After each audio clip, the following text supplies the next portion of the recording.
बघा MI spray याचा आपण एक डेमो पाहतो आहे। आळूच्या पानावरला डेमो आहे आणि या पानावरती आता बघा पाणी अजिबात चिटकत नाही आळूच्या पानावर।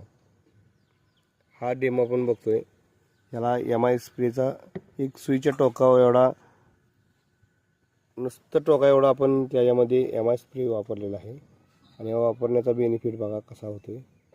हे स्प्रेड कशा पद्धतीने होतोय तो टिपका पूर्णपणे स्प्रेड होत असताना आपल्याला दिसत आहे आणि ज्याच्यावर औषध नाही तो टिपका हा असा आहे। हा पूर्णपणे पसरलेला आपल्याला टिपका बघायला मिळत आहे। आळूच्या पानावरला सुद्धा जर टिपका पूर्णपणे पसरत असेल तर सुईच्या टोकाच्या इतकं औषध वापरलं तरी तो एवढा होतोय। तर विचार करा आपल्या झाडावरलं औषध कशा पद्धतीने स्प्रेड होऊ शकतं याचा एक जिवंत असा डेमो आपण पाहत आहे।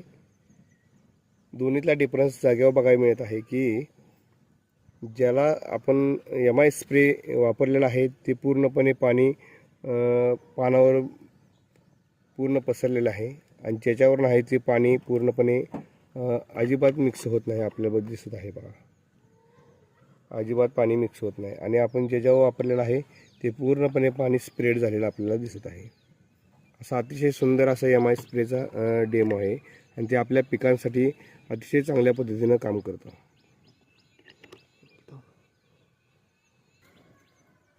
तर बघा मित्रांनो, आता आपण बघितला MI स्प्रेचा लाईव्ह डेमो। हे आळूचं पान होतं आणि याच पानावरती आपण 2 पाण्याचे ड्रॉप टाकले होते। एकामध्ये आपण MI स्प्रे स्टिकर मिक्स नाही केला आणि एका ड्रॉपमध्ये मिक्स केला। ज्याच्यामध्ये मिक्स केला मित्रांनो त्याचा पूर्णपणे हा जो स्टिकरने जे काम केलं ते आपण तुम्ही लाईव्ह बघितलं की पूर्णपणे पानाचं कोटिंग करण्याचं काम हे करतं। आणि MI स्प्रे असा प्रोडक्ट आहे जो ॲक्टिवेटर आहे, स्प्रेडर आहे पूर्णपणे आणि आंतरप्रवाही हा प्रोडक्ट आहे। पूर्णपणे आज चांगल्या पद्धतीनं जे आपल्या शेतकरी मित्रांना ह्या प्रोडक्टचा अतिशय खूप चांगल्या पद्धतीनं उपयोग होऊ शकतो। आपलं कुठलंही औषध मारायचं असेल तर आपला MI